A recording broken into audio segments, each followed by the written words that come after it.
Welcome back to my Oak Leaves series. Today, we're talking about article number 7. When doing the right thing costs you everything. What do you do when you see something that is clearly unjust? Not a gray area, not something open to interpretation, but a moment where you can see and feel that something about it is wrong, unjust, hypocritical. Do you stay quiet and tell yourself it's not your place? Do you rationalize it away, assuming someone else will handle it, or that there must be something more to the story?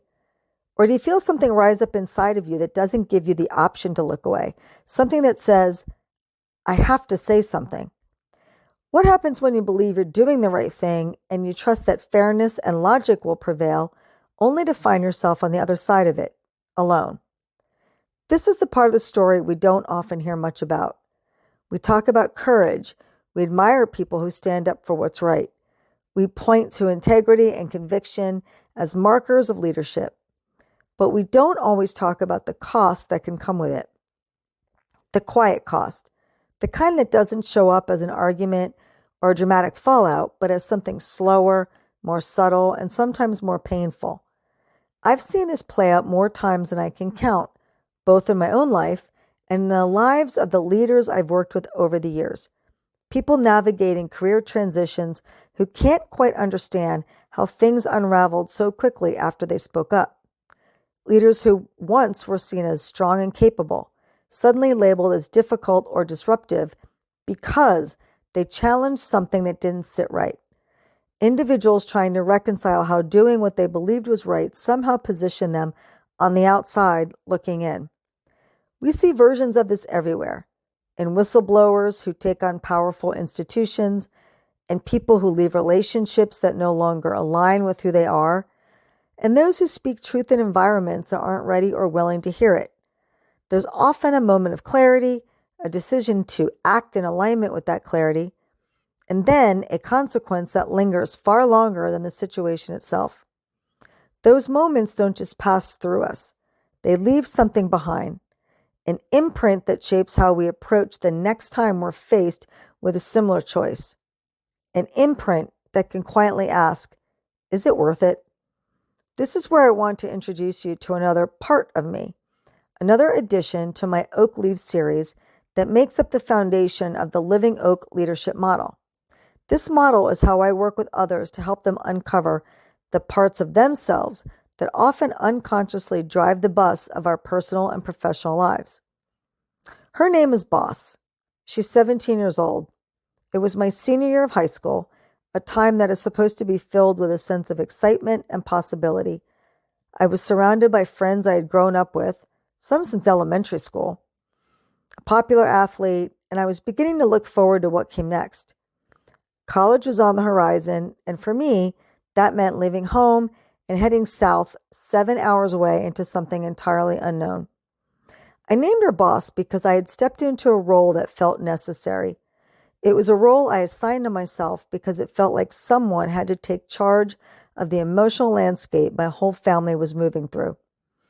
I became the one who tried to hold everything together, holding emotional space for my parents as they were navigating a divorce. I watched over my sisters with a kind of instinctive mama bear energy, making sure they were okay even when I wasn't entirely sure what okay even looked like. At the same time, the environment I was in added another layer of complexity. My mother was the JV hockey coach where my middle sister played. My father was on the school board, and I was co-captain of the varsity hockey team. On Saturday night, my freshman sister and 3 of her friends did something that, at the time, was not unusual for high school kids. They snuck a few wine coolers in the woods at one of the girls' houses. That same night, across town, there was a large party involving the entire football team, soccer team, and the hockey team. And you guessed it, including my best friends and I. By Monday morning, however, only one story seemed to matter. A comment was made in the girls' locker room about the 4 freshman girls and their wine coolers. There was no real evidence, no investigation, just a narrative that began to take hold. The head hockey coach heard about it and made a swift decision. The 4 girls, including my sister, were kicked off the JV team immediately. No conversation or even punishment, just banished. What struck me immediately was not just the decision itself, but the inconsistency of it.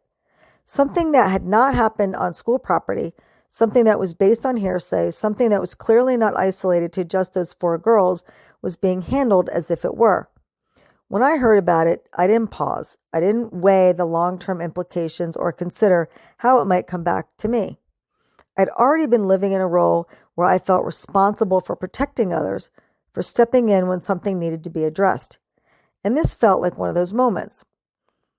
At the subsequent open school board meeting that was held because the situation had escalated, the room was filled with people, the kind of setting that already carries its own weight.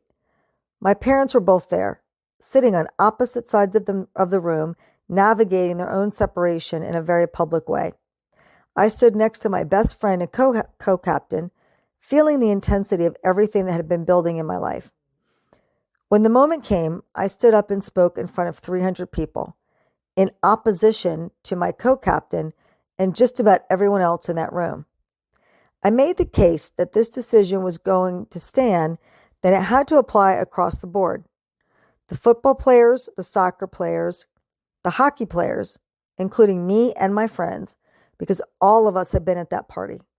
If the issue was the behavior, then the consequences need to be consistent. I laid it out in a way that I believe was logical, fair, and grounded in truth. At 17, I truly believed that if something was presented clearly enough, people would recognize the inequity and correct it. I didn't yet understand that speaking truth and doing the right thing doesn't always lead to the right outcome. What followed was not what I expected, but it also wasn't something I could easily name at the time. There was no direct confrontation with any of my friends or the rest of the athletes. No one approached me to argue or disagree. Instead, there was a quiet shift that began to unfold over the following days and weeks. People stopped including me. Invitations that had once been the norm were now happening behind my back. Plans were made without me. Conversations happened around me, and there was a growing sense that I had been moved to the outside of something I used to be firmly inside of. I went from a well-liked, socially connected student to someone who was now seen as a narc, a tattletale, someone who couldn't be trusted. The most disorienting part was the lack of directness. No one said anything to me. No one expressed anger or even disappointment. It was as if I had just slowly become invisible, someone who no longer occupied the same space in people's lives, even though I was still physically there. I was simply just quiet, public, shamed.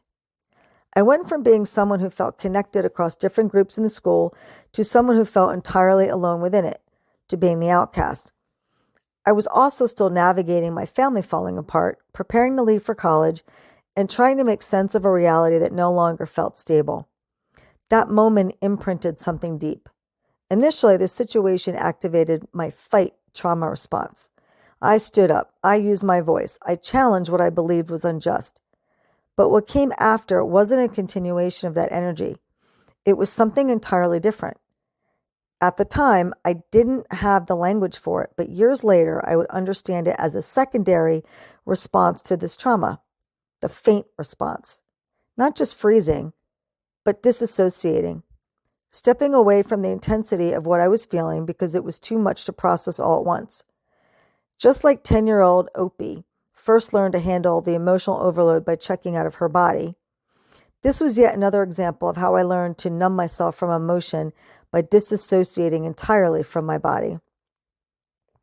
The loneliness, the confusion, the sense of being quietly, publicly shamed and being pushed out, all of it was more than I knew how to hold. And so I found ways not to feel it.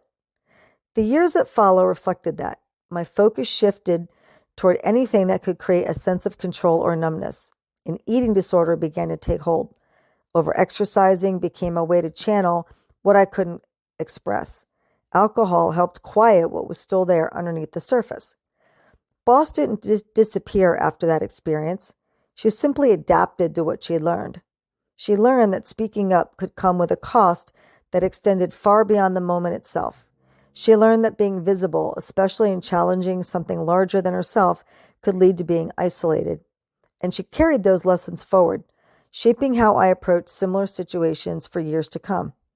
It took me decades to come back to her in a different way, to understand not just what she did, but why she did it, to feel the weight of what she was carrying at the time, and to recognize that her responses made sense given everything she was navigating. Because the truth is, Boss was never wrong for speaking. She was doing exactly what she believed was right in a moment where she felt responsible for protecting someone she loved and for standing up for something that didn't align. But that imprint that moment left stayed with me, influencing how I used my voice, how I assessed risk, how I navigated situations that called for the same kind of courage. It wasn't until much later in life, through deep inner work that would eventually become the foundation of Living Oak Leadership, that I was able to come back to Boss. This is the work of self-leadership, and it's the reason why I teach others how to find and embody their own unique leadership voice. It's not about erasing these parts or pretending these moments didn't shape us. It's about meeting them, understanding them, and learning how to lead them in a way that allows us to reconnect with our voice without being governed by the fear of what it might cost. Boss is still with me because I did the work to find her deep inside, hold space for her, and let her unburden and heal. She still rises in moments where something doesn't feel right. She still carries that instinct to step forward and speak. The difference now is that she is no longer alone in doing it.